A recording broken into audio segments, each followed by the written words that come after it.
Welcome to Podlomania Podcast, your photography and video podcast where we introduce you to some of the most amazing creatives from around the world. I'm your host, Wayne Johns, and I'm here with my good friend, buddy, and co-host, as always, Jake Lovely Locks Hicks. Hey, man. I know, man. Yeah, you liking the caveman look? Oh, yeah, mate, it's getting longer. You'll be down to the waist soon with those locks. Well over a year now without a haircut. I mean, well, obviously, our guests can't see us, but I did a home haircut, mate. Look at that. Well, short and trim. It doesn't show, Wayne. Absolutely fantastic job. Yeah. Look, keep looking from a distance. From a distance, my friend. Soon you won't see all the errors. Blown away. Well, man, I mean, some positive stuff on the up, really. I mean, we've got a little bit of lockdown changing now, and some things are lifting a little bit. You're planning your upcoming workshops again and taking bookings for those. There is a light at the end of the tunnel, as they say. Yeah, agreed. Yeah, what we got just under 3 weeks or something to partial freedom. Partial freedom. And looking forward to the great emergence of all us ragged beasts leaving the home and queuing up for a haircut. Well, if your hair was bothering you that much, I mean, local farmer shearing some sheep down here at the weekend, you could always pop down, my friend. He'll have you in and out in no time. Well, here's a funny thing, right? So I was talking to the guy, Simon, the guy who owns the studio that I do the workshops, and he was saying that round the corner from him, there's a guy doing 300 quid haircuts out the back, off the books. 300 cash, pounds. 300 quid, yeah, for a haircut. People are desperate. Like, no. It's just like, what? I mean, he can't do it fast enough. I can't imagine how much money he's making. Well, let's hope he's making enough to cover the £10,000 fine he's going to get in about a week's time for trading illegally. I could have been anywhere. I mean, I don't know. Yeah, I should make it. Yeah. I'd stick with the farmer down the road, mate, while he's shearing the sheep. It'll be safer. He takes no money. Yeah, no money. Yeah, I'm sure he'll do it for 200. Knit you a blanket afterwards with your remaining hair, though. That'd be pretty cool. It would be a large blanket with this. Yeah. I know that's good news, though, man. I mean, you're taking bookings for your upcoming workshops in April. Yeah, only got a couple of spots left, I think now, which is like amazing. Yeah, I think we were saying off air before we got on. I think half the country's in a situation where they never ever want to leave the house again, and then the other half is just desperate to get out and do absolutely everything that they can outside of their home. So I think it'll take a little while for things to even out, but nice. Almost there. Nice man. Yeah, I'm yet to start the workshops back up, and obviously, all my workshops and demonstrations I do for Fujifilm and Arri across the globe are not back in place yet. So just waiting for a bit more normality to come back in before I can. Yeah, the workshops are in a funny spot, right? Because they sort of because most shops aren't allowed to open, but workshops, come under the umbrella of education. So we're allowed to run them. It's totally fine to do it. So I think it's a great opportunity for people to get back in the studio and shoot when they're allowed under the banner of education. Whereas maybe they wouldn't be otherwise. So but a good thing is, for all our listeners that are interested in either Jake's or my workshops, when they do come back out and live again, you can just head over to either of our websites and have a look at those workshop pages for updates and bookings. Nice, my friend. Nice. Well. Just for our listeners and for any new ones out there. I mean, our show is growing and growing, and we've had some great reviews from everybody. So thank you for those people that are leaving comments on all the podcast players. We had a great one the other day saying it's one of the best ones they've listened to. Always have great guests, always have amazing information, and what a funny pair we are as well, kind of. So yeah, it's nice to hear. We're glad everyone's enjoying it, and that's across the world as well. I mean, as we know, our biggest listener base, funny enough, is actually the US, which is quite good for a couple of English guys. Just chatting away and whittering on. Well, they got a few people over there now, so I mean, it's a fairly large demographic. I would hope that we had. True, my friend. Had a few followers. And remember, for all those people listening, you can get us on all the major podcast players. And you can head over to podlomania.com as well, and you can find some information there on our blog page, and all the latest episodes are over there as well. And we ask you, don't forget to like, subscribe, and share, because it does help us a lot in the rankings across the global podcast channels and the ratings, especially if you'd like to leave us a comment on Apple Podcasts, which seems to be the mainstream biggest at the moment. And remember, if you do like the show and you want us to help us keep the lights on at Podlomania Towers, as Jake likes to call it, then you can head over to podlomania.com/donate and donate even a little something to help buy us a cup of coffee. Everything helps because, remember, it is all self-funded.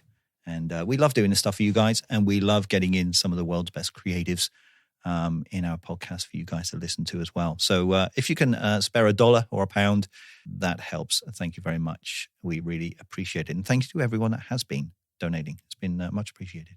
So, my friend, our next guest, we're diving into another realm this time, and he's not called John like the last 3 episodes. I was going to say, wasn't it? The last 3 were John, and John, weren't they? So we had to put John number 4 on hold for a while. Now we're moving over a bit different. Still involved, obviously, in the photographic moving image world, but not a photographer this time, but somebody that is involved heavily in what we do and the production side of things for sure. And helping us get things arranged and in order with our clients and our agencies and doing all the stuff that we're too busy to do, should I say, and doing it in the right way as well. Should we dive into it? Let's do it. Okay. Welcome, everybody, to episode 44. And today we're talking with producer Scott Pratt, who's the owner of Q.A.S Productions and has been in the industry serving the stills and moving image world for over 30 years. Scott has worked with clients as big and grand as Chrysler Jeep, Oakley, New Balance, BMW, Honda, Toyota, Nestle, MGM Resorts, Duracell, Asics, AT&T, Converse, Nissan, VW, Pepsi, and many, many, many more. And the list is huge, actually, Jake, isn't it? When I looked at some of his clients earlier, it goes on and on and on. And for those of you who don't know what a producer does, well, you're in luck, actually, because today in the show, we're about to find out. Do you have a producer? Do you even need one? And does your shoot even have the budget for one, which is more common nowadays? Well, let's bring in the man that has decades of experience and all the magic answers. Scott, welcome to the show. Hey there. Good morning. How are you? Good to be on. Good morning. Good, and it is morning Scott, for you, isn't it? Yeah. It is.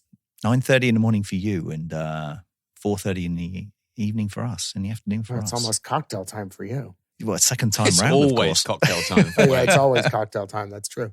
No, Scott, brilliant. Thank you for coming on the show. We've been looking forward to this and getting another slant in our beautiful creative world. Obviously, as we've spoken off air, Scott, you know, our audience is very, very diverse in terms of skill set, from amateur right up to full professional in many genres. So a lot of people know what a producer does and what their role is in our industry, and a lot of people won't know. So we're hoping to cover a bit of both bases and give everybody a bit of information with you today, if that's all right. Absolutely. Cool. Well, okay, Scott, first question we give all our guests. For our audience, how would you describe yourself and what you do? You know, I work with a lot of creatives like yourself, and I love creatives, but they're definitely creative. And what I found is that somebody needs to take the reins when you get a big job. And as you know, you can get a lot of great things in your portfolio, and you go out and you shoot your projects, you know, or your tests, or things that you get beautiful pictures. But then a great brand comes along like Coca-Cola or Nike or something and says, hey, we love that picture, but we would like it more if it had a Nike shoe in it and or a Coke bottle or whatever. So what we do is we take everything you've got creatively and control it, put it under some sort of control so that everything in that picture has been selected by our client and by your client. And you end up with a product picture that the client can really use. And that's kind of what we do. We control everything. We handle, you know, scouting and casting and all of that. And one question I do get a lot, and this will help clarify, is who our client is. You know, of course, in this industry, especially for people who are new in the industry, client is a word that we use ultimately for the ultimate person who's paying the bill, besides the consumer who's buying the product. So your and my client and everybody on the set has one client, which might be Coca-Cola or Nike.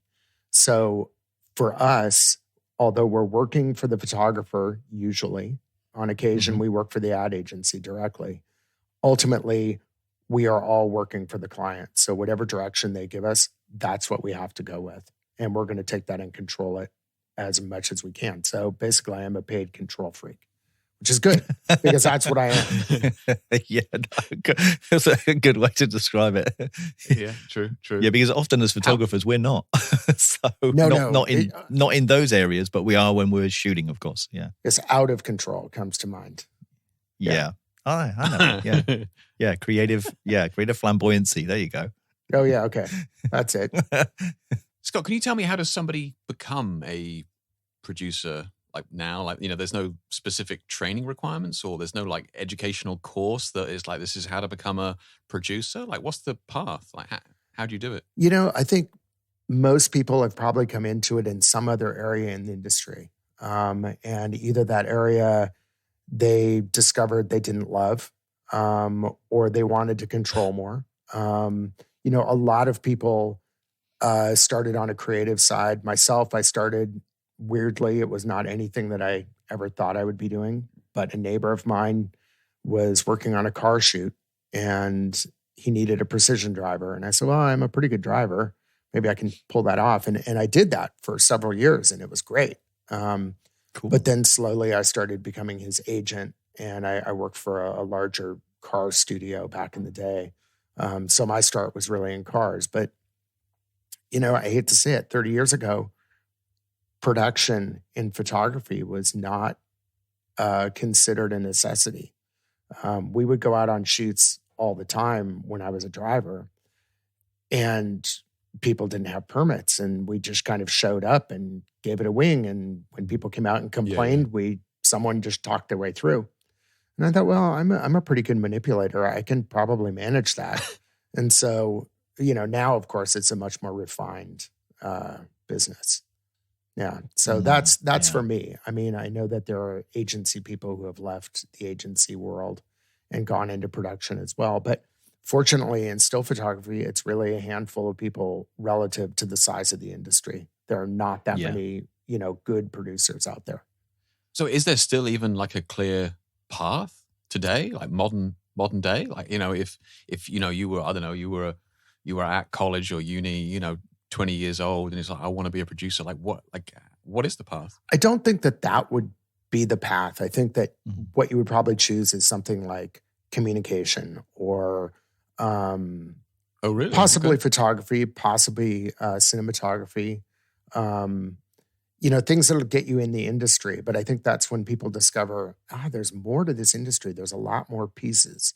I mean, I get asked all the time exactly what I do. And now I live in a small town and people don't get it. They want to know what movie I'm working on, you know, and that's not what I do. Right. So mistake the title producer, don't they, sometimes? Oh yeah.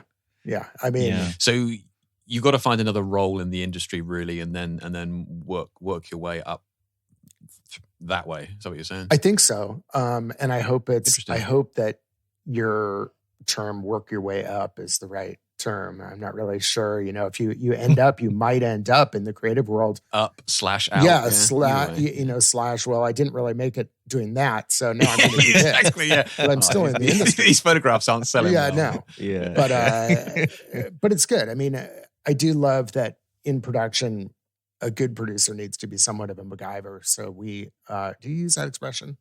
MacGyver? Yeah, sometimes. Sometimes.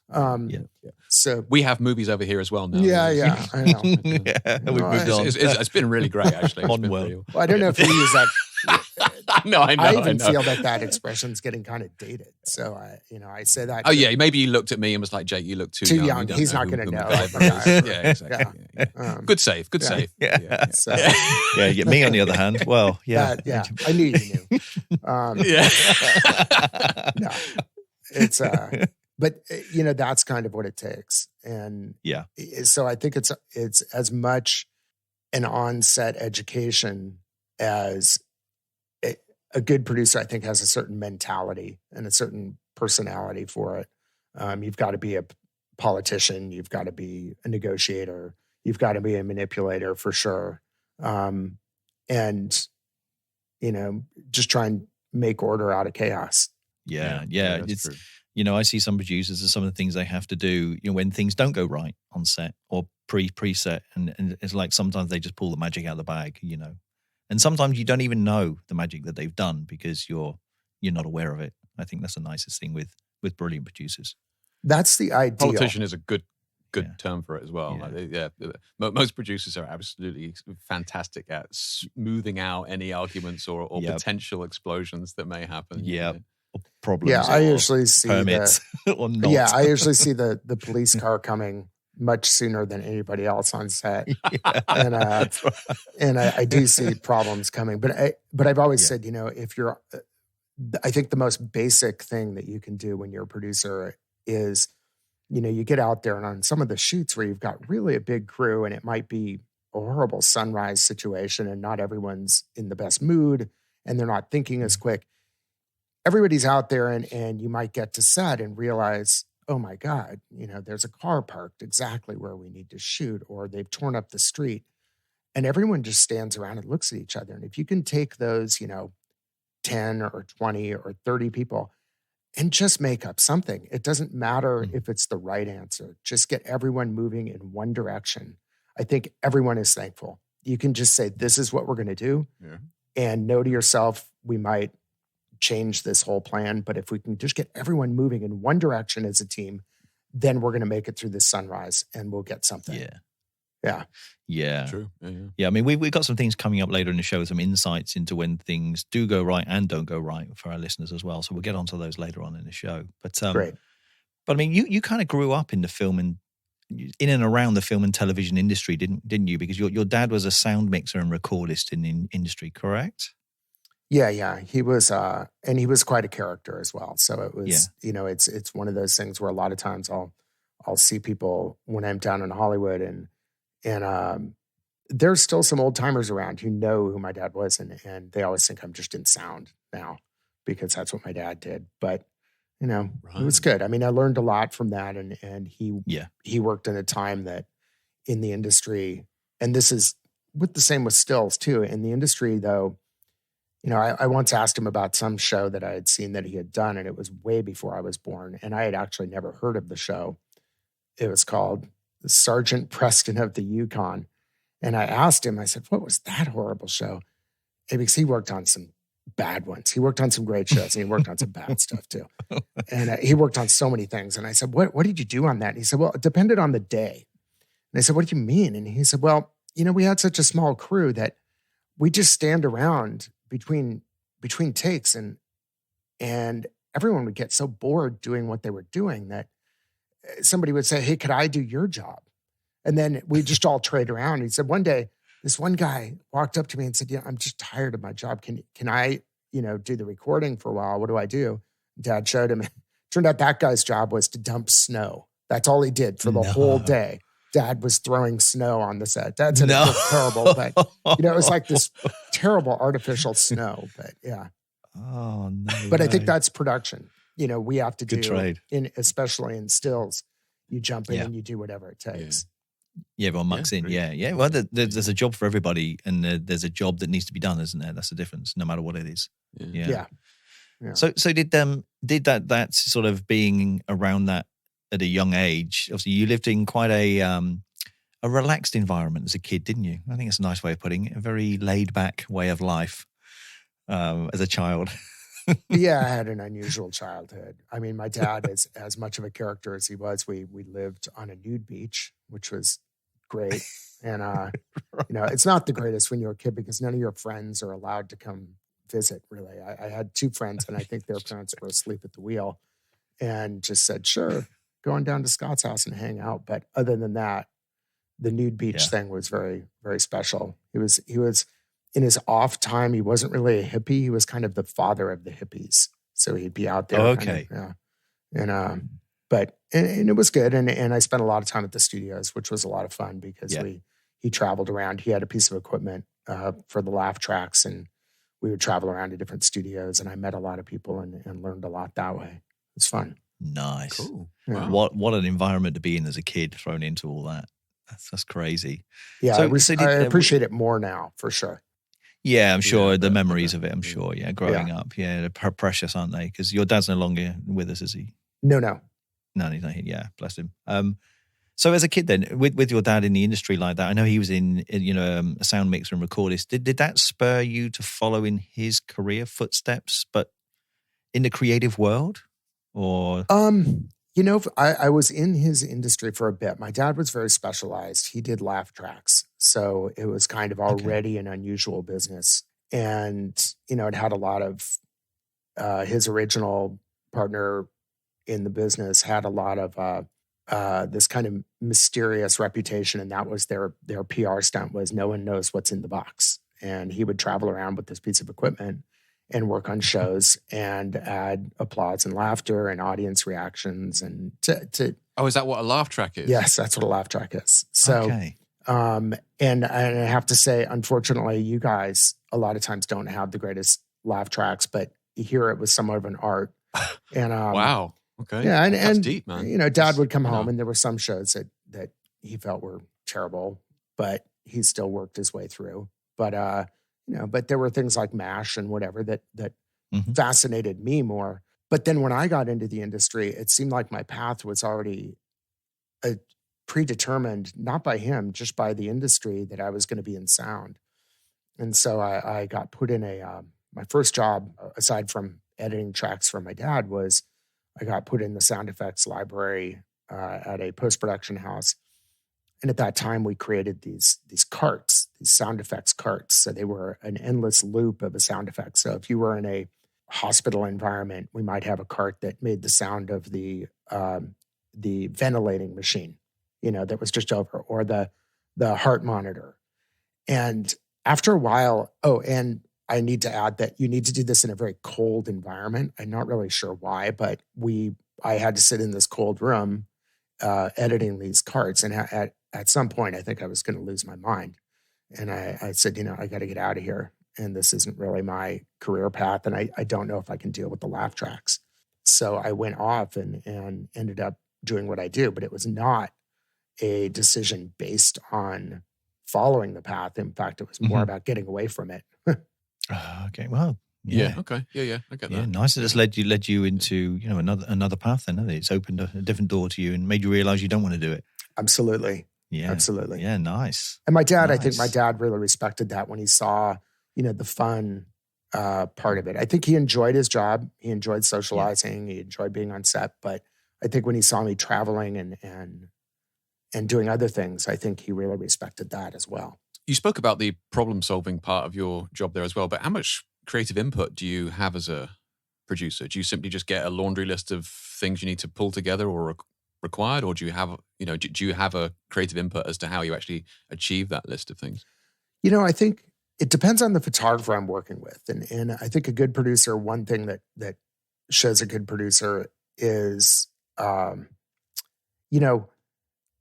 can ask some producers who they've worked for, but if they've only worked for the photographer once, it might be a really great, it might be yourself, for instance, but it's not impressive if they only worked for you once, because that means you didn't really ask them back.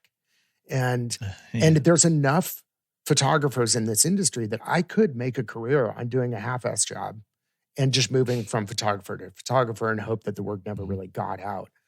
But it's really more fun to have, a handful of people that you work with all the time. So you kind of know, everything about them and you know what they like. Okay. And so there are times with those people that my creative input, as uneducated as it is, might be really helpful, where they'll actually ask me. And there have been times when they ask me and I think, oh, geez, I'm not really qualified to answer that.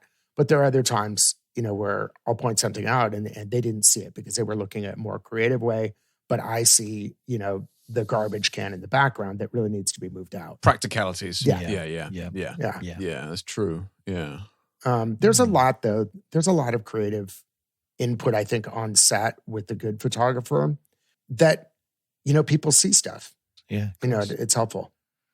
And none of that. People, when you're on set and you're not sort of directly behind the photographer's view, if you're off to the left or right-hand side or over on the far wing, you're seeing things from a different angle as well that could also affect things in shot. So you're getting a different view perception from the photographer who might not see something. So it's always kind of handy, as long as you're not obviously taking out the role of the director if there's a director on set.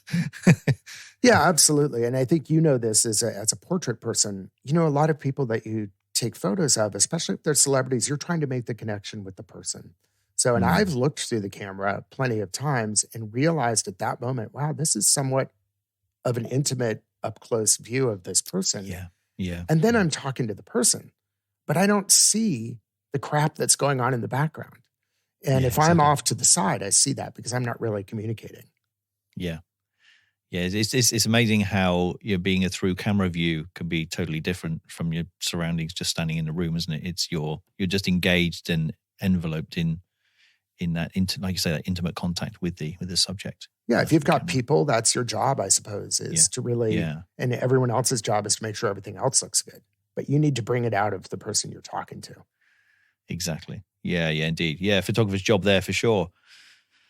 So Scott, I mean, who needs a producer for our audience members that may not be in the know? Because some of our listeners may be in the amateur or enthusiast realms and not pros, and they might not quite understand, who needs a producer and why and what for. But in your words, who needs a producer? Well, of course, I'd love to take my industry and say, it's more vital than it is, because I think that's one of the funny things about advertising is we've sort of created that it is vital. We're one step from saving lives every time we're on set. And that's not really true. I mean, generally people don't die on set and we don't really have to worry about that. They may act like they're going to die, but they're not going to. And so I think what's important and who needs a producer, and this is going to make it sound like everyone does, but in a way, isn't it nice as a photographer to not have to think about permits and all these other things and worry about that, so that when you're on set, all you have to think about is your job. And your job is very creative. So outside of that, getting people to the set is one of the most important pieces, which is shocking how often that doesn't work out. Just getting people somewhere at the same time is already shocking. So, once you get an agency involved and someone's actually paying you money, then you probably need a producer. But when you really, if you need a definitive answer, if anyone from the agency or the client is going to be on set, in my opinion, you need a producer, because you need to be able to spend your time with them. You don't want to be worrying about this other stuff. So, and I'm sure we'll talk more about specifics of what producers do, but that's kind of the rule of thumb, I would say. Yeah, no, that's a good answer. And I couldn't agree with you more in that respect. And I don't think you've painted it wrong, in the way you said, everybody needs a producer. I think it would be lovely if everybody could have a producer if budget's allowed with some clients, because we know it's not always the case.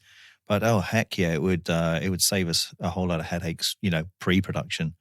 Pre-shoot and stuff, 100%. Yeah. It's funny how clients get educated though. And I don't want to say that's always going to work, because some people just don't have the money, and I get it. But some clients get pretty well educated. And, if I'm on a shoot and I realize, this is an up and coming client, maybe I worked with LA Fitness, which was a small gym company at the time. And when I worked it out, we had, this is a classic producer issue. They had worked out how many shots they needed, and I worked out on paper that gave us 4 minutes per shot, and 4 minutes per shot. And I thought they would understand that was unrealistic. Sadly, they just sort of said, "Oh, okay." And I thought, "Oh, geez." So, but then trying to contain something to 4 minutes per shot is shocking. It worked. Yeah. But, really? Suddenly you're behind 30 seconds. You're like, "Oh my God, we're 30 seconds behind. We've got to catch up." But, it's tough. It's tough. And that's important. I bet the photographer must have lost about like 10 pounds of sweat in that one, didn't he? Sure. Yeah, you just keep it moving. But at that point, that client realized we need a producer. And that client said, okay, how could we have ever done this without a producer? Right. Yeah. Proved its point in what its weight in gold. Yeah. Are producers accountable? Like, because you're being hired by the photographer, I mean, if it screws up, it's still on the photographer's shoulders, because they hired you, or? I think that's hopefully that mentality is going away a little bit more of placing blame on set, because I understand that. Yeah, I get that. We yeah. definitely, I know the days of that, when, we have to have a reshoot, and who's going to pay for that? And yeah. Pass the buck. That's what I mean. It's kind of like it's a tricky one, right? It's tricky, but unfortunately, I have lost clients, not many, but because it rained. And as I've told many people, if I could control the weather, I wouldn't be doing this stupid job. I wouldn't be doing this. Yeah, 100%. Yeah. Yeah. I'd be selling tickets to my ARC. Yeah. I don't know how they misunderstood that, Scott. Yeah. Really? Not a tricky one at all. No. So, how long have you been doing this, Scott? How many years have you been I think I've been doing production specifically for 25 years. So I started when production in photography was fairly early on. But I think the clients that adopted it first happened to be the clients I worked with, which were automotive at the time. Mm-hmm. So has that role changed dramatically over the years? I mean, has the role of producer grown to envelop other roles, as it were? I would say it's grown in kind of different ways. Funny enough, if you're on set and for you guys who work on commercial products, you have your photo assistants and you have your crew. There were days that having hair and makeup on set was an extravagance, and now you pretty much always have a hair and makeup assistant on set. Yep. And it's the same with production. At some point I got too old to be lifting, easy ups and unloading gear off of a truck. And it wasn't that I don't want to do it. It's just, at some point you just think, oh my gosh, I'm going to kill myself here.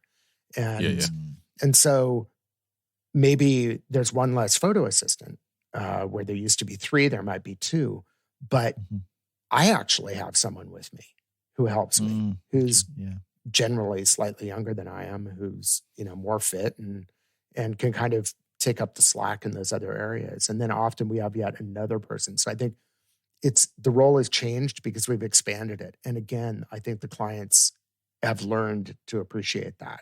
They definitely see that rather than being a white knuckle experience, a shoot can be very controlled, and from the beginning to end, they can be sipping their coffee and be very comfortable. Yeah, they see the difference that it makes in the long term, don't they? That how much it does make a difference in absolutely the whole production. Yeah, 100%. Yeah, how smooth it can be. So within your position as producer, what sort of, because obviously you quote for jobs as well for photographers. You don't just arrange everything. You also do quotes as well, don't you, for photographers, and try and get the pricing right, and retouching and everything else if that's to be had as well. That's obviously an external cost. So what sort of things are you required to quote for? I mean, let's say I have a commercial advertising campaign coming up for a jeans brand, and I'm like, yeah, okay, there's a good budget. Here's a lot to do. I'm hiring Scott as producer for this. What would you expect to cover as producer for all of that? As far as the bidding process, I would bid everything aside from your fees. And oftentimes retouching is outside of my post-production, is outside of my budget. And that's, this is a small piece of advice for people, is always keep your retouching budget out of the rest of the budget, because retouching can go on and on and on. Oh, yes. And suddenly that invoice that should have been put out can't be, because you've got your retouching numbers that have still not come in because someone's not sure if the burrito should be 1 inch or 2 inches from the table. And that kind of thing can slow things down. So you keep that out. You only make that mistake once. Yeah. Right. Yeah. Clearly you've had that experience. So basically though, everything other than that, I put in my budget. And there are moments when the photographer says, well, I have my own photo gear. Well, of course, but let's leave it in my budget. And if you want to think of it in the most basic way, I will buy that receipt. I will pay you for your photo gear, so that all the money in the end goes in one bill. Because in this industry, the billing is unfortunately still the most primitive piece of this industry. We have to show everything. It's becoming more popular to do it more the film production way, which is, what we call the fixed bid or firm bid, where it means, we don't have to turn in receipts. But the billing needs to look pretty and it needs to be readable and it needs to be done. So we kind of handle it from the estimating point all the way through the billing so it has some kind of continuity. Yeah. So everything is in there. Casting, scouting, insurance, all of it. Yep. Travel. Awesome. Yeah, that makes it a lot easier. Yeah, everything. You're doing the whole lot, aren't you? So for our listeners that may not know, you're not just doing that for the photographer's costs, are you? You're doing that for the production costs. Oh, absolutely. It's everything. Yeah. I mean, the estimate form that I use is, the numbers section is a couple pages long. Yeah. And it's pretty fine, but it's got everything on there. And I think that's a really important point too, is when you're estimating a project, you don't want your estimate to only show those items that have a cost. And what I mean by that is, for instance, say you're on a shoot and the art buyer says, wait, where's the water truck? And I can say, well, there was no water truck. And the art buyer might say, well, that should have been in equipment. I said, well, no, see the line where it says water truck, there's no number in there. That means there is no water truck. And we can get it. I'm sure we can make magic happen here somehow. But just so you know, that's why that item was left blank. So, because sometimes that stuff doesn't get communicated. So it's really important to kind of break it down. Because if you're bidding against other people, you want to make sure that your bid includes not more and not less than what the other guy's bid does. Getcha. So, yeah. Okay. Nice. Yeah. I think a lot of photographers that may not be pros and already use producers, I think that's a big learning curve there for them who may not, those that may not know what a producer does and actually the complexity of their role in managing and handling and covering costs and logistics for the whole shoot, not just for the photographer. They've got to get it all in place for the client per se. Just makes them realize how much work you guys actually do for us to be able to do our it's a job. huge amount. Yeah, huge amount. Yeah. I mean, and that helps when people appreciate it. I think ultimately when you're in a situation where you're bidding against other people, I always say, listen, the expenses shouldn't be that different. From all 3 or 4 bidders. The only thing that you can really negotiate is the fee and the usage. And, usage is a big issue. Even in my world, when we're hiring talent, we have to come up with a number, depending on the usage. Well, as a photographer, you've got to stick with your usage. And if you want to negotiate it, that's fine. But if you want to cut the motorhome out of the budget, we can do that. But there will not be a motorhome there, which means good luck with the bathroom, ladies. Yeah, that's it. I could just imagine a lot of our listeners that aren't at pro level listening to this going, I'm never going to have the need for a producer because my shoot's not that big and my client's not that big. Like I don't do any production in that size whatsoever, Well, but it's not always the case, is it? No, I mean, at Art Center, on occasion I get to go and talk to a class at Art Center, and these are young, eager photographers that are coming out, and I ask them what really is going to be their specialty, and there's the sports people and the portrait people, and then there's the landscape people, and I always kind of think, oh boy, that's going to be a tough one, and you'll learn to do a lot more than just one thing, but I don't want to burst anyone's bubble, but then we do an estimate exercise, and a lot of times people are like, well, my girlfriend, she does hair and makeup really well. So, and she'll probably just do it for, $100 a day just to be with me. And I think don't set that precedent because there's going to be the day that you break up with her is going to be ugly when it happens on set. Or it's just going to be the day that you don't want her as your hair and makeup person or she's busy. So even though you're starting out, don't worry. Clients understand numbers, and sometimes they respect it more if you start with realistic numbers and then go back and say, we need to work as a team to get this to where you want it. Yeah, nice advice. Yeah, damn good advice. Yeah. Do you have any creative outlets of your own, Scott? I mean, I'm not saying your job's not creative. I'm just saying that sometimes you are looking at other people's creative vision. Do you have your own ways of getting that creative vision out there? I would say the last, and my wife, who's not here, could really chime in on this, but my last 10 years has been rebuilding our house. So that's been kind of my creative outlet. I do a lot of woodworking and a lot of other things that's kind of what I enjoy.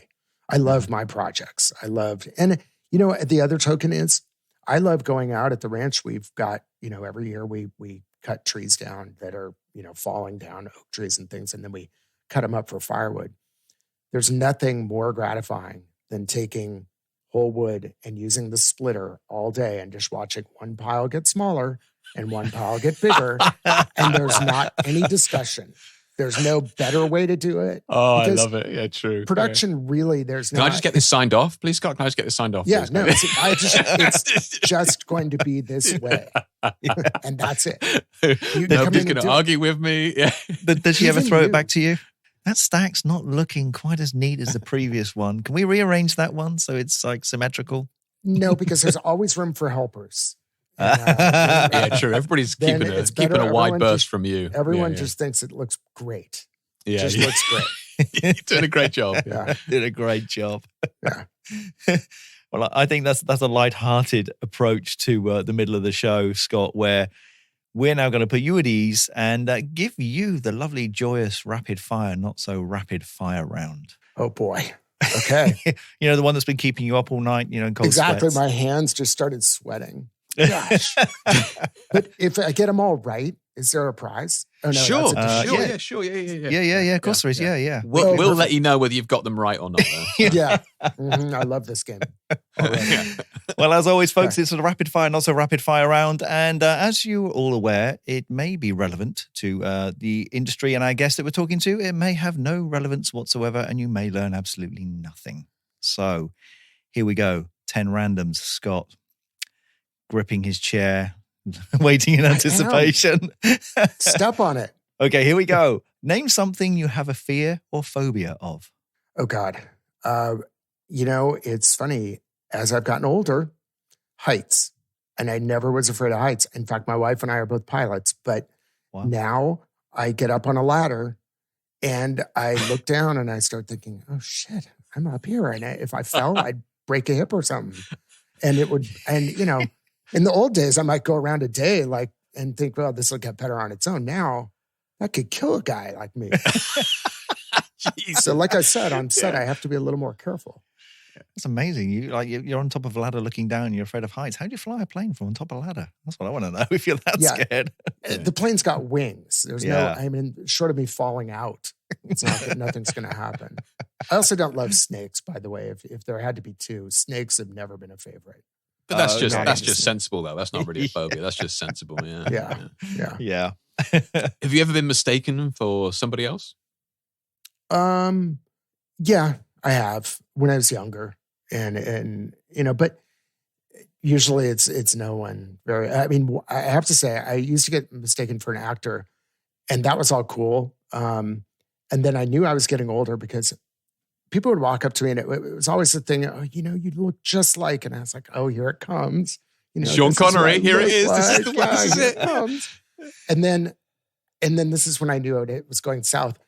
Someone walked up to me and said, you look just like. And I said, oh, yeah, it's going to be someone good. And she said, I know, George W. Bush. You look just like George W. Bush. Brilliant. And I thought, oh, good God, things have taken a turn. It has a deflated noise, isn't it? If you've ever heard one. Yeah. Jeez, ouch. Yeah. Wow. That's all right.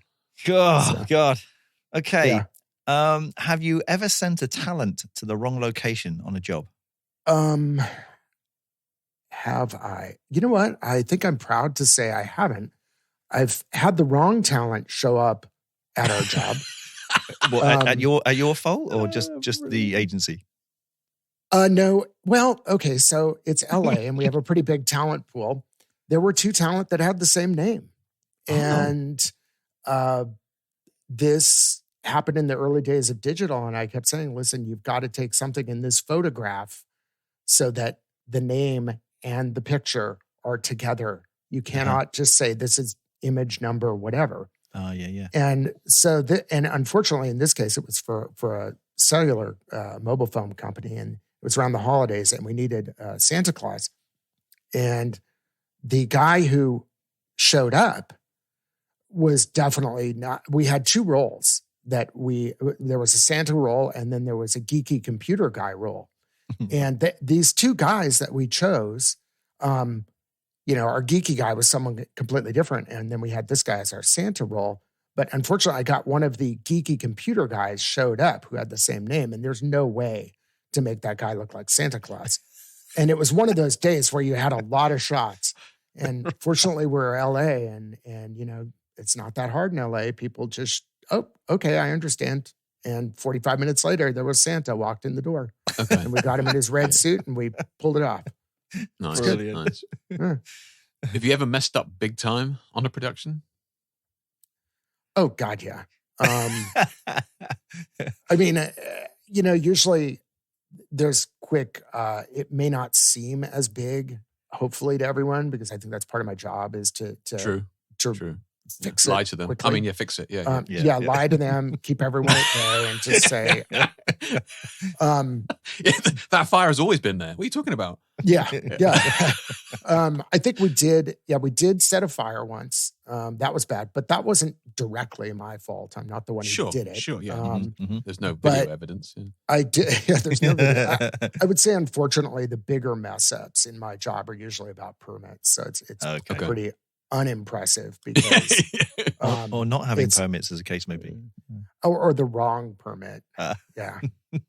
So, and learning that we needed yet another permit that I had no idea about. So that's usually, and all you need is one guy who just wants to make his power known, and that can kind of shut you down. And that's where the whole diplomatic and manipulation, throw it back in their court. And this is a good piece of advice for everyone. When you're dealing with anyone who you don't think, or they might not think at that moment they have power, like when you're trying to get your upgrade on your flight, obviously walk up to the ticket person and say things like, I know you can help me with this, because it gives them the power. Let them have the power so they can either take it negative or they can take it positive. So when you're in that situation, you're right, I messed up. I don't have that permit. I know you can help me with this.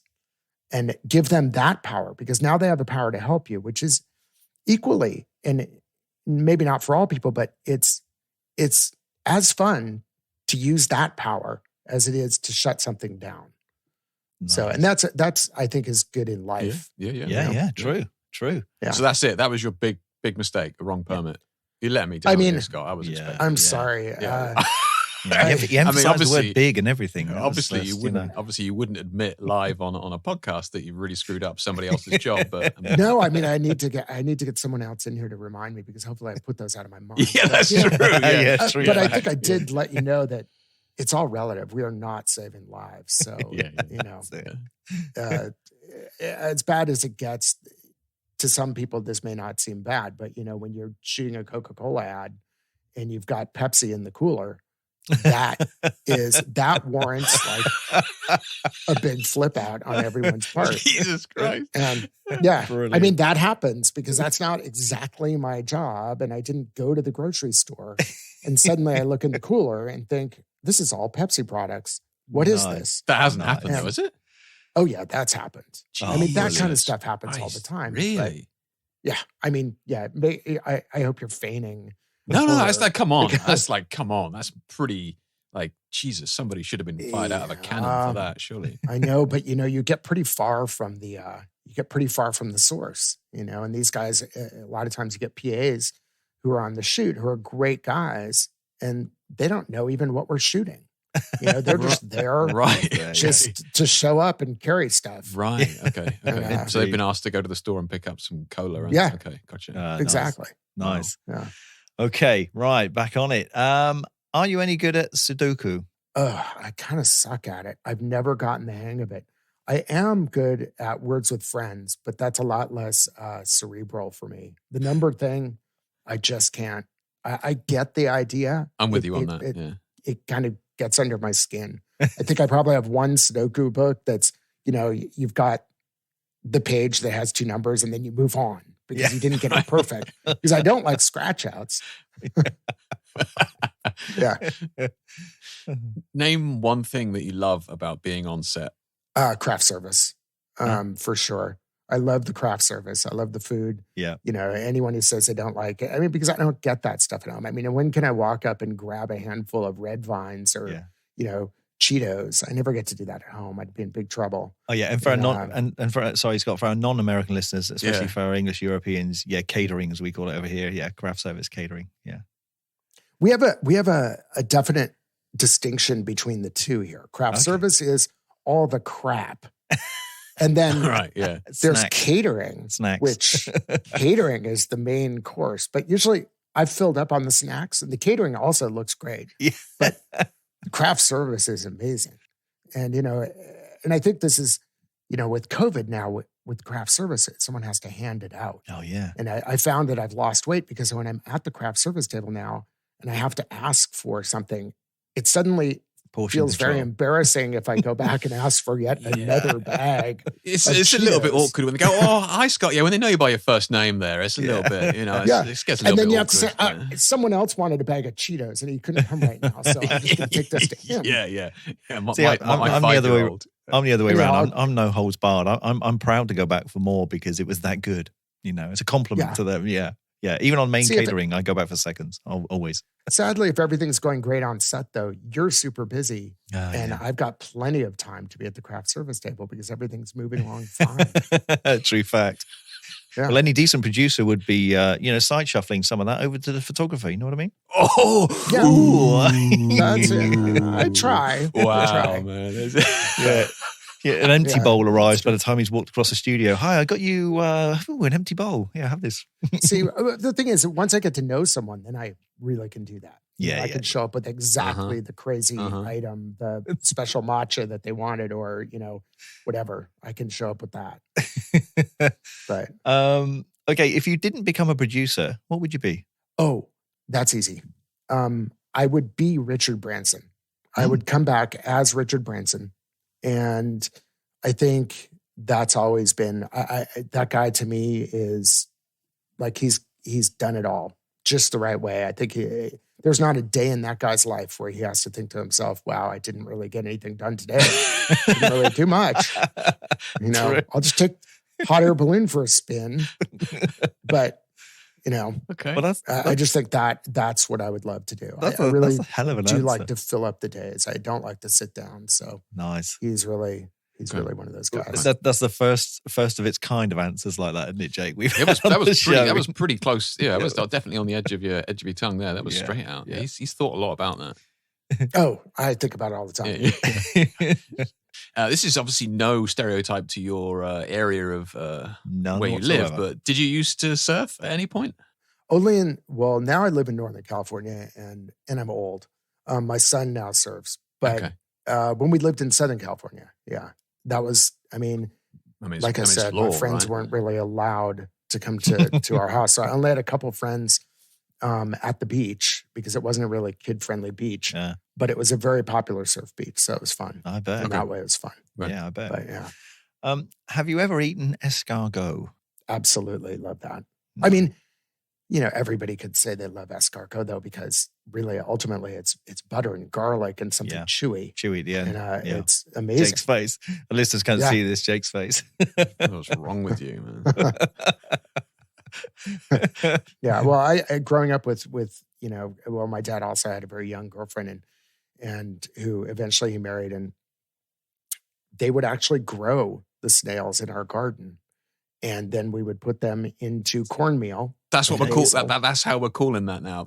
You grow escargots, okay? You grow a snail. Well, I don't know what else. I mean, it's not like we had a snail ranch, a snail farm. It's just breeding habitat. Hey, honey, I'll be back after lunch. I'm just going down to the ranch. Just going to round up some snails. I got so many great visions in my head right now, man. Easy crop to grow too. Don't lie. You're a snail pimp, and we all know it. I can't get my son into it. Strange that. Name one thing you always take with you on set. Well, you know, I mean, if we go with the easy obvious, I've got to have at least one cell phone. Yeah, knew it. And that's really the obvious answer for me. What else would I take? I always have a knife. And okay. I always have a pocket knife with me. You never know when you're going to need that. Yeah. I mean, you can use it for anything. Yeah, don't people are always really impressed. Got to be prepared, You got to be prepared for anything. Yeah. No, but people are always impressed. If you need it to cut some food, then they're excited that you have a knife, and they don't realize the last thing you did with it. But you've always got it in your pocket. That's right. And it's good. Only in America. Yeah. That's great. You got a knife. Oh, brilliant. You can cut the cake. Yeah, you see what I was cutting behind set about 5 minutes ago. Oh, yeah. Oh, brilliant. Well, Scott, you'll be pleased to hear that's the end of your 10 questions on our rapid fire, not so rapid fire round. And honestly, it wasn't that bad, was it? Hey? Yeah. 3 out of 10. What's the prize? Yeah, what's the prize again? Yeah. You see, the prize. Well, you didn't get them all right, I'm afraid. Yeah, mate, so honestly, you came real close, but yeah. Sorry. Close, yeah. Very, very close. Okay, back on something a bit more serious then. So Scott, COVID's hit us all very hard over the last year, and now he says in capital letters is somewhat different to what it used to be. How has photography changed for us all, and how do we manage it now in this new world that we're currently in? Well, I've thought a lot about this because I don't know about you, but business has definitely slowed, a lot. That's one word for it. Yeah, that's one word for it. Tanked is another word, but it's definitely slow. But now, and it's now that we're coming out of it, I think we've actually finally gotten to a point, at least here, that we can do things remotely, and it's been a real learning curve when you really see what's important on set. You're kind of brought back to, okay, what crew members do we really have to have on set? And who can we live without? And also, how is this going to end up being in the long run? Is some of this going to be sustainable? And is actually some of it going to be a long-term improvement? Mm-hmm. So where we first figured out, as such a visual medium, I would have thought that, the immediate response, of course, everyone was, do a screen share of your digicapture screen. And that's how that was the most important thing. Really, the most important thing is the audio, because when we're on set, we can have the greatest pictures going and you could send those so many ways, but you suddenly realize that the audio communication of an art director being on set, communicating exactly what he wants, is something we took for granted before. Mm-hmm. Because, suddenly we said, okay, well, now you're going to have a conversation with the photographer, tell the photographer how you're liking this. Well, invariably, they said, well, I would like her hair this way. And I would love it if the food looked a little different because we're shooting a food product and it's got to have more foam and, and there's a little too much light coming in the blinds. It's supposed to be evening and blah, blah, blah. And just, the art director rambles on about all these things. Well, that's all different departments on set. And now the photographer is taking that information and trying to repeat it to everyone. And this is a huge slowdown. So audio communication is so much more important. What can be spoken by an art director or anyone who has an opinion that counts offset is really, really important. And that's been something we've struggled with a lot. And I think we've finally come to it. And that's changed. The obvious things that have changed, of course, is that we get tested and we have to do questionnaires and we have to get tested after 7 days again. And, that becomes complicated when you have talent coming and going, and talent can be flighty, and 72 hours for you or me. Well, I don't know about you, but for 72 hours, I'm lucky if, I get out of the house, much less, go to a party or anything. Especially now, yeah. Some models, I don't know what they do in 72 hours. And so suddenly that 72-hour test doesn't feel that comfortable. So you've got to have all this protocol on set as well. But in the long run, I think we're all going to benefit. And I think realizing we don't need to have everyone on set, because I can tell you when I don't have to have a PA there getting everyone Starbucks in the middle of the day, it's a huge help. Yeah.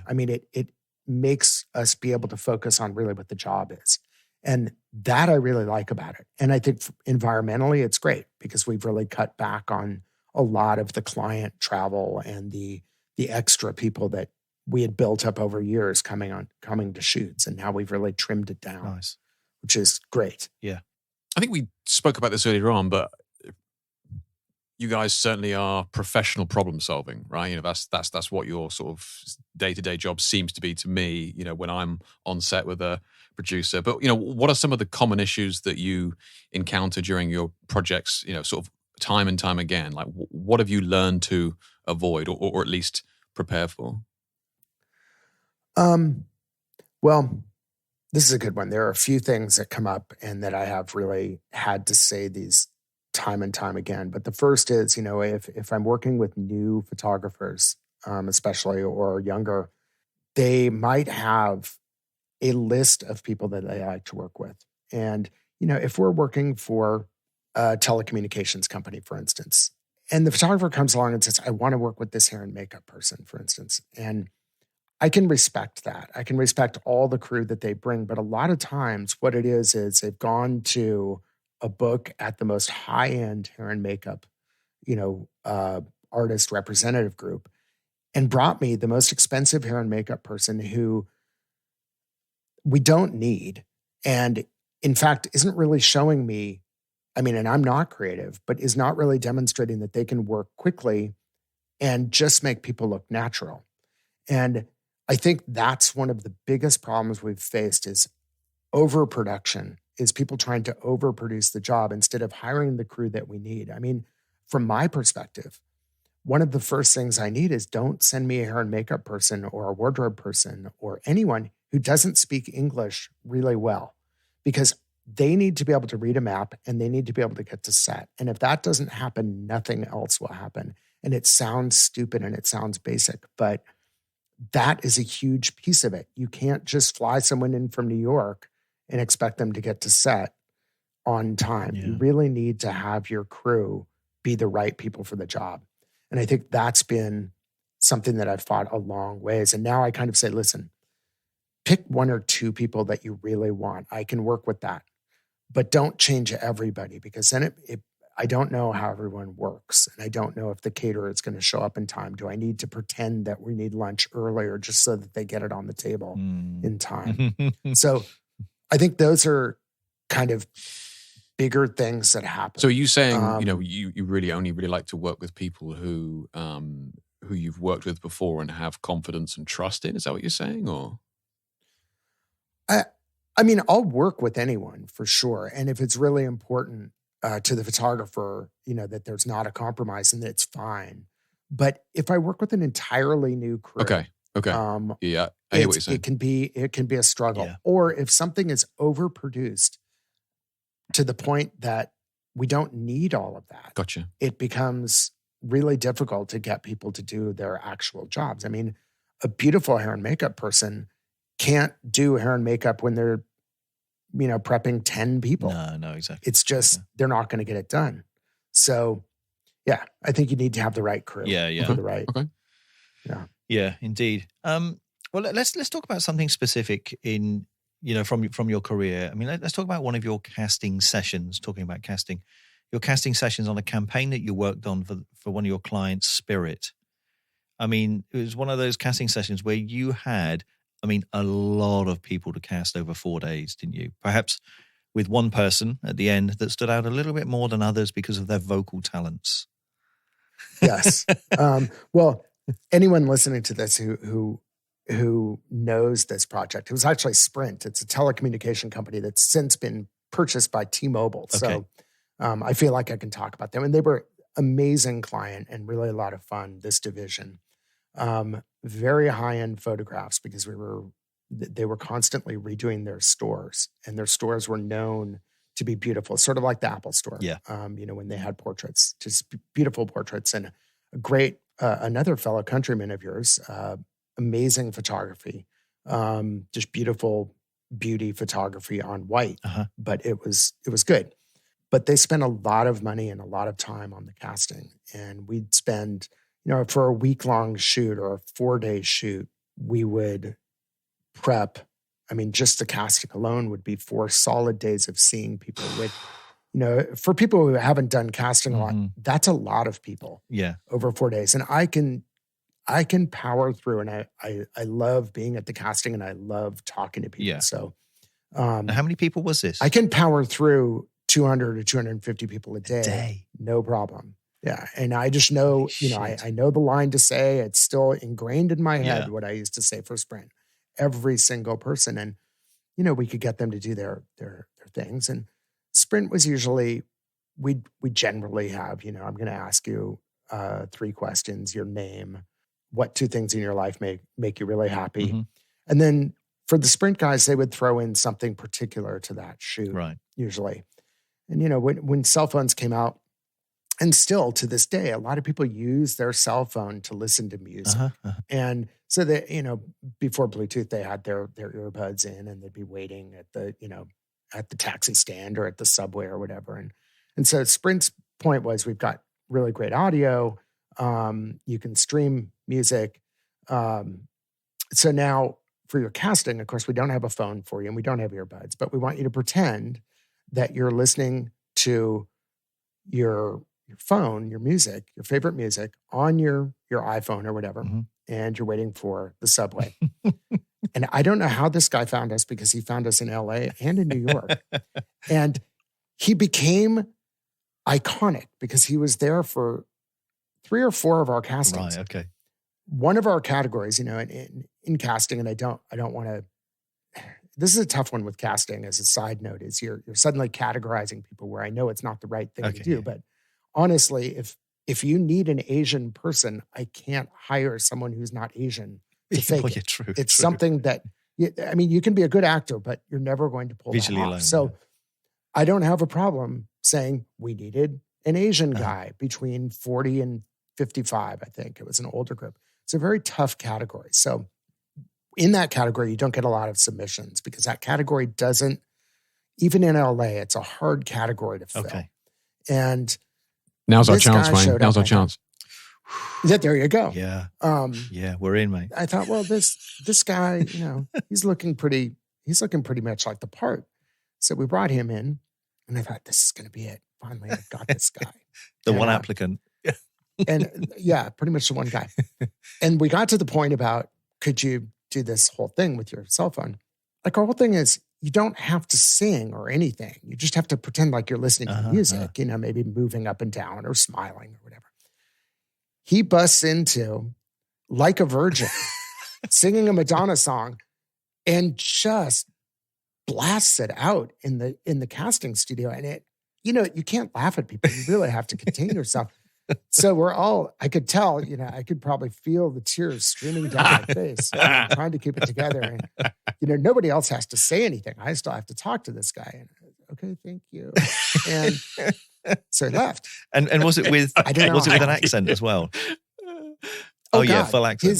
His command of the English language is, it's like 50-50 of what he spoke. So of course it had this huge accent, which it just adds to the whole thing. But strangely, we didn't hire him. We never hired him. And I felt bad, actually, because he was persistent. But he came every project. We did this project twice a year. And he came every time. And sang your song. And he performed Like a Virgin. And it got to the point we saw him and we're like, oh, God, it's the Like a Virgin guy. Did you not just ask for a different track? Have you got a new track this time? I just reiterate, you don't have to sing. Oh man, I mean, but yeah. So it's you get the funny sides of it, don't you? As well. I mean, it's not all blood, sweat, and tears, is it? It's in that respect. Yeah. But in all fairness, going back to the casting itself, I mean, over 200 people a day over 4 days, 3-4 days. I mean, man, that's a lot, isn't it? I hate castings. Well, that is a germ fest. Yeah. I mean, I hate it and I love it. I love the talking. I love being with the people, but it is a germ. I mean, now with COVID, that's something that's changed a lot because I can't tell you how many people would walk in and want to shake my hand, which I learned right away. Just don't shake anyone's hand. It's okay. I don't need to shake everyone's hand. Yeah. But a lot of times I would see them as they walk in the room, they'd take the gum because they wanted their breath to refresh, but they didn't want it in their mouth in the casting. They'd spit it in their hand, throw it in the garbage, and then come in and shake my hand. I mean, that's not the best things like outside of COVID, let alone during COVID. Jeez. No. Holy cow. During COVID, we do it all remote. Yeah. We were, wow. What I knew that one would probably make our listeners laugh as much as it did us as well. I think fair play to you for sitting there during that casting and not cracking a smile. I'd have been gone. 3 or 4 times as well. You got to sit through that. Yeah. Jesus, I'd have been. Oh no, the casting is when all the good stuff happens. We've had the women show up, where we needed to see their body for an underwear campaign, and it was also an underwear campaign that. Actually, no, it was soap. And this was a big campaign here, and it was groundbreaking and it was brilliant. We were showing women that didn't have the model body, which they had a beautiful body, a normal, beautiful body. Yeah. But to cast them, we had to see them in swimsuits. And that went out, that's what this is for, because you've got to divulge that stuff. You can't surprise people. When they walk in the door. Ta-da! And so, but I can't tell you how many women show up and are not wearing underwear. And to them, it seems like nothing. They're models though, right? I am now going to send this video to my client. Do you think they're not going to notice that, you showed up naked? It's weird. Yeah, I hate costumes. Did they think that the swimwear was being provided for the casting? Or, no, I think that they just didn't have any. They didn't have any worries about it. Did they live on the same beach you did when you were younger? That's pretty much. Yeah, that's true. Casting can be so much fun or a complete pain in the ass. I just want to crawl under the table the entire time. I don't enjoy that scrutiny. I remember doing a fashion shoot years ago, and it was some film as well, some moving image as well for a campaign. And we had to cast some children, and we had some amazingly talented children come in for this. We were casting all day. But one of them was just, his mother must have fed him a pack of Skittles before he came in, because the kid was buzzing. We're talking a 7-year-old kid here. And I'm casting on set, and they had to walk on because it was film, and they had to walk on one side, do their little piece, do the little twirl, do a couple of steps, and then walk off the other side of the set. Next thing I know, I've got like a tea trolley in the studio, and we're doing one casting, and this kid just comes straight across the camera, across the set, across the stage and everything, on this tea trolley, right through the casting of another kid. And the mother's just sat in the corner just on the phone, just doing this. Yeah. Just texting away. Yeah. And but he might have been the guy who got the job. Yeah, but the thing is, he was such a good-looking kid as well. And when it was his turn, he was so bloody good at it. But he had no rules. He just came scooting across from that on his stomach, like Superman across set in another casting. Do Americans have tea trolleys? Oh yeah, kids can grab anything too. It doesn't have to be the tea trolley. I've seen it all on set, and we know it. And yeah. But the people you got to watch out for when you've got kids on set, you've got a mom on set. Yeah. And that's when it can sometimes be tough. And those castings are tough when the moms come, because, there's sometimes that you just think, all right, we're behind. We've got 8 million kids. We only have one role.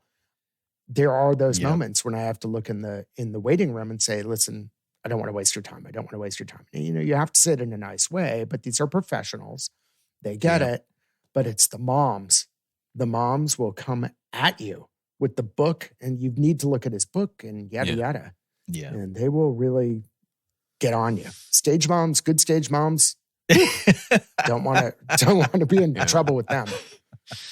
Now, look, this previous question has taken the wind out of my question sales a little bit here, but my question was, care to share one of the funniest stories from one of your sets? So I appreciate maybe you can't top the Like a Virgin one, but surely you must have some crazy stories to share. Oh gosh, we have so many. And I have to say that when you're tired and you're on set and they don't seem funny, and then at the end of the day, you look back and you think this is hilarious because you're so tired. And then, a few days later, you kind of think of all the horror that could have happened. True. Yeah. I think, we did have one shoot that was a long time ago for BMW. And it was when the Z3 first came out, and James Bond. It was the James Bond car. And the campaign was trying to, emulate the film because it was all going to come out at the same time. So we did this still shoot course, we couldn't go to, Morocco or wherever that took place. We had to be in California. And we were at a date, and this is another one. I don't know why it's called this, a date ranch. And it's down in a town called Thermal in California. And by the name, you can tell it's hot as hell down there. And date ranches, they've got these big date trees. Okay. Oh, I wonder where that was going. I thought it was where you went to hook up for the weekend. Swingers things. No. That's something different. Hole and a heifers. These, oh, God. Yeah. They have this irrigation in the bottom. It's just like a swamp. And it's completely unnatural, but that's how they grow dates in California. And it's hot and it's humid and the insects are just insane. And you're just pretty much miserable the whole time. And the whole crew was miserable. And we had all the special effects. It was one of those scenes where you've got to roll everything at once. You've got, explosions going off. Yeah, one-time opportunities. Guys shooting machine guns and a car chasing the Z3 and all this stuff. And so it's really like a film that you're shooting it. So, and you get, you only get like 3 tries during the day, but you have all these people doing their various special effects. And on about the second round, everyone was very focused on the set. And I looked up in the palm trees, and somehow up in one of these palm trees, way up there, like a scrap of this burning liquid that they were using for the special effects had gone all the way up and landed in that palm tree. And I started seeing that palm tree and I thought, it's just going to go out. And it didn't. It just got bigger. And I thought, oh shit, this is bad. I never thought of this, but it's okay because I had hired the Thermal Fire Brigade. The city of Thermal has a fire brigade. And those 3 guys were there with their water truck, their pumper truck. And I thought, okay, this is why they're here. They can fix this. And so, I got them on the radio and they'd stopped smoking their cigarettes and they looked up and I was pointing, they're still shooting, but I needed to get this fixed. And they pulled out the water truck and the hoses. And that's when it became real that this water truck had probably never been used for it. Yeah. And it pretty much squirted about, 20 feet up in the air. And there was no way they were going to get this fire out. And I thought, oh my God, we're going to be the people that burn this entire date ranch down. And of course, the photographer, no one cares. They just keep shooting. And I'm thinking, oh my God, this is my career. I'm going to be ruined. And finally, we got a guy from the date ranch who was a date picker guy. And he climbed up and was able to put the fire out by climbing up the palm tree. And that was a classic case. I don't think the photographer ever even knew that happened. Oh, really? Yeah. Really? I don't think he ever saw it happening. Yeah. That was a wreck. Oh man, what an absolute letdown, isn't it? Getting the water hose out and it just there's no power in it whatsoever. I'm gonna have a Google in a minute for that photo shoot. See if I can see some little dude climbing up a tree on fire in the background. BTS shots. Yeah, you definitely should. You definitely BTS. should. And going from one funny to the other on there. I mean, as a producer, you also have to deal with that's one example there. The not so normal requests as well, don't you? On set. I mean, things like an art director that has a new baby kind of scenario in one of your past. It's shocking to me. This is when advertising, you really realize how it's an overinflated importance in advertising, which I love because it makes me feel like I'm doing something, but it's surprising to me what people do to, what people put off because of advertising. And on more than one occasion, I've had the female art director show up and she's just had a baby and now she's traveled to California and it's on this shoot and needs to not only rent the pump, the breast pump for the milk, but then we have to find a place to pump in the motorhome, which is generally not where you want to be doing this. And then we have to ship the milk. And I've become quite an expert at it, actually, because it's happened on more than one occasion. And having had my own kid, it's good information. Oh, invaluable. But, I mean, you just never know, Yeah. Right. Yeah. But I mean, we get all kinds, everything seems normal until there's something like that. And you think, oh yeah, I knew something I knew there was going to be something. This seemed like it was going all too seems smoothly. Seems like such a gap in the market, doesn't it? Really. I mean, so you had to ship the milk, you were saying? Yeah. Oh yeah. And you do that by FedEx. You have to keep it refrigerated. Where was it being shipped to? Just like in an organ donor box. Oh, I think she was from New York. So so she didn't have the kid with her then on set. Oh no. Right. That would just be Keep up. This is, this is a big job here. I'm sure our listeners are probably missing that gap as well. So she's arrived on set without the kid, even though she's got a newborn baby. She's then expressing milk via breast pump, and the milk is being shipped back to her husband or something to then feed the baby. That's what I mean. Such a gap in the market. I mean, that's got to happen all the time. I mean, I missed a trick when I had my kid. You know what I mean? Why wasn't I thinking about that? You could have taken the kid anywhere you wanted and had that milk shipped to you wherever you were. I know. If only I'd known. Scott, I wish I'd come to you before for that information. I could have got you on the FedEx train. That would have been ideal. Exactly.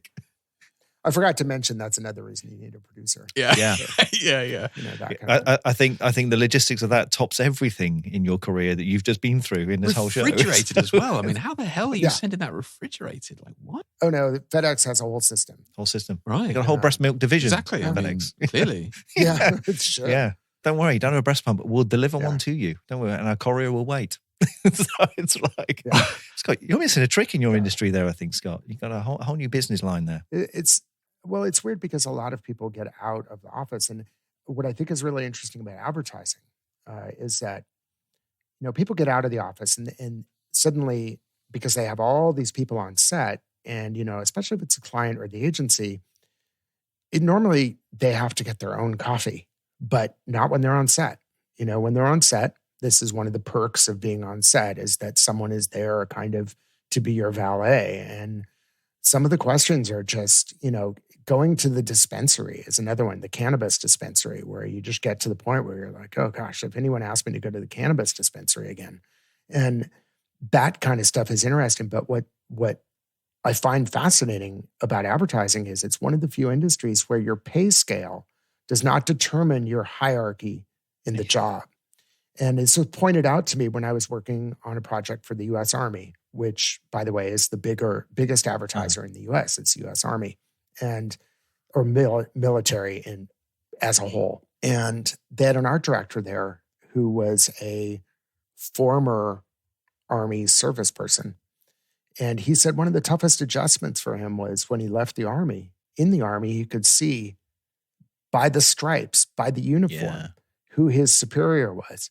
But in advertising, the photographer is probably getting paid well more than that art director is getting paid. And yet the art director is that photographer's boss. Yeah. I take your point. Yeah. And so it kind of has no relevance in the pay scale. I mean, frankly, even in my job, I'm probably getting paid more than an art director is getting paid. Well, you're doing a damn sight more, let's be honest. On set. Yeah. Crikey.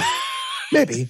Yeah. I'm sure some of the stories you said, I've not my sort of 25 plus year career, I've not been rock and roll enough. I've not been doing any of these things. You haven't been breast pumping or anything, man. Come on. That's right. Yeah. Start asking. Where's my breast pump? That's what you want to do. Yeah. Yeah. Let's rewind this shit and start all over again. It's like I can go a bit more rock and roll, I think. Yeah. No, that's interesting. Well, I mean, I think that's a perfect roundup to the end of the show. I mean, there's some great advice in there, and we could go on and on and on, which I think we will need to do a revisit and get some more of these stories out because there's so many to get from you, Scott, as we've done off air. And so many interesting ones, which I'm sure our listeners will absolutely love. And as times change, we can also get some more advice for you on what to do while times change in this modern world. Jake, any more questions for you before we round up the show? No. I think I will obviously speak to Scott off air about the breast pump details, but other than that, I think I've got everything covered. Yeah. And I've got to say, Scott, we feel for you because obviously our listeners can't see you, but we can. But I mean, you've been for the second part of the show, you've just been blinded by the sun and coming in that window. I really feel for you, Scott. Poor guy in the sun like that. I really feel for you. Yeah. No, I'm going to have to turn the heating off in a minute here. You did get kind of blinded. So, Scott, before we round up and throw you one more end of show question, any takeaways for our listeners? One piece of advice that you'd just like to put out there for those that either have experience or no experience. one of the better pieces of advice that we talk about sometimes at the Art Center projects is, as a photographer, especially, you need to pick your style and go with that style. There's definitely a place for showing beautiful pictures and, shots that maybe you got, but you're not exactly sure why. Remember that in advertising, it's all about control. And that's why I have my job, because we need to be able to replicate something that you've sold as something that you can do. And if you can't reproduce that, the day is going to be painful, because that's the one thing I'm counting on in my job is the photographer. This is a no-brainer for him. Really, he can walk in and he's done this before. It just hasn't been with this product in the picture. So I think that's really something to stick to. Nice bit of advice. Nice bit of advice. Okay, Scott. Well, here we come to the section before the final round off and segment close is where we ask you to personally recommend 2 creatives from either the photographic or the video or film world to come on to Podlemania as a guest, to come on the show, have a chat with us. And of course, as always, we ask you to get in touch with them and do what we call the e-intro so that we don't get arrested for harassment. Did any spring to mind straight away from you? Photography-wise, I think Stephen Wilkes would be an amazing interview. He's an amazing photographer that I've worked with for years, and I really appreciate his work. And I think he brings a lot to the party. And if anyone Googles him, you'll see what I mean. He's got quite a reputation for himself. And from a more fascinating side, if we could get, in my business, we get to hire a lot of interesting people. And there's a guy in my business called Stephen Crutcher, who has a business called Bugs Are My Business. And there's been a number of occasions where I've had to hire insects for talent. And he is an insect wrangler. Wow. That's his true title. He's I don't need to mention that he's definitely a different character, but I think he's a fascinating guy. And I think he probably has a lot of great stories to tell. There are my 2. I've got quite a list, but there are 2. Well, you don't have to give 2. You can give as many as you like, but a bug wrangler. That's a new you guys must have a lot to talk about. Obviously, you being a snail wrangler, I mean, you guys must get on really well. I mean, oh yeah, I just back up. Yeah, he's in different league completely. Yeah. Brilliant. Okay, Scott. Now, I know we spoke about this off air before, but let's just tell our audience where they can find you. We're talking about the World Wide Web and things, and let them know where you are. I've heard of that. I've heard of that thing. I do want to say that I'm not a huge social media guy, and I wish that I were. What I've told more people is go to our website, QASPRO.com. And there will at least be a link on there to email me or email me directly. And I don't know if this is the best forum to try and explain my email to you, but that would be the best way. And I'm happy to respond directly to anyone. That's really my better way. And just to let people know, there's some developments on your site currently at the moment, aren't there? Some updates and things happening on the web pages and redevelopments. Yeah, always. Yeah. It seems like always that's something. That's cool. Yeah. Brilliant. Well, we'll put that in the show notes anyway. And if people want to contact you with any questions or anything, please just go through that and go through Scott's contact page. And, hopefully it's not any questions about snail wrangling or breast pumps. You'll be all right there. Please. But I have answers. I will have answers. Get stocks and order forms, people. Love it. Yeah. Well, I think that's a great round off to the show. And remember, folks, if you'd like to help support us to produce and record even more great content and interviews for your ears with some of the world's greatest creative talents, your support and donations are very much welcome and very much appreciated. And for those of you that don't know, you can find our donate button on our website at podlemania.com/donate. You can go through a PayPal, or even it's called Buy Us a Coffee page. 2 coffees so far, Jake, isn't it, for us at the moment? Yeah, something like that. And remember, if you like this episode and don't want to miss out on new episodes that are coming up with even more great guests, then please make sure you subscribe to us on your chosen podcast player, or you can subscribe to us at podlemania.com/subscribe. And remember, you can find us on Apple Podcasts, iTunes Store, Stitcher, Spotify, Podbean, and about 30 other podcast players that are out there. So please do. But apart from that, we just want to say thanks for listening. And more importantly, thanks to Scott for being an amazing guest on our show Thanks so much, and Scott. giving it a little intro into the world of a producer and how they save our bacon more than many, many, many times. No, it's been a pleasure, Scott. Scott, really, Great. Thank you ever so much for coming on the show. Thanks. Looking forward to coming back. Thanks so much, guys. Thank you, guys. See you all in the next episode. See you in the next one. Bye.